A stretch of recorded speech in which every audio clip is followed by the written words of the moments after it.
on the 6T. So our approach on screen is, since the OnePlus 3, you guys may remember, is we've been going with trying to only get the best AMOLED screens.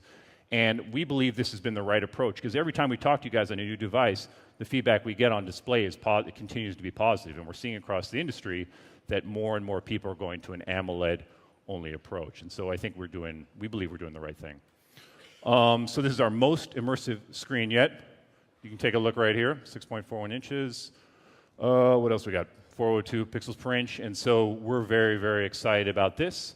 And also, you guys probably noticed one thing about the hardware design. So obviously, it looks good, right? And so the other thing that we're having, I'll let you guys be the judge of that, right? So one other thing, though, that comes back from community and feedback from you guys is also, we believe we found the approach that gets the right kind of display calibration for everybody. So on the 6T, there'll be 5 calibration settings.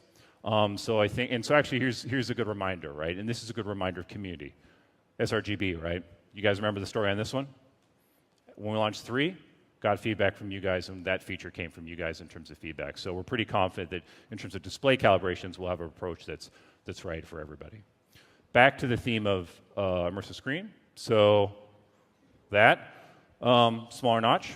But actually, what I think is even more interesting to us is also chin got smaller, okay? And this is why this is actually interesting. So we reduced the size of the chin, but this is what we're actually most excited about. So if a lot of you guys are interested in knowledgeable at tech, you know that within the chin that's where the antenna performance lives, right? So our engineering team's actually been able to do something pretty impressive where we've actually improved performance on the antenna, performance on this, and so we're actually going to be supporting more carriers across the globe more than ever before. So 74 countries, 233 carriers across the globe. So across the globe, especially in Europe, will be compatible with more carriers, okay? Design, okay?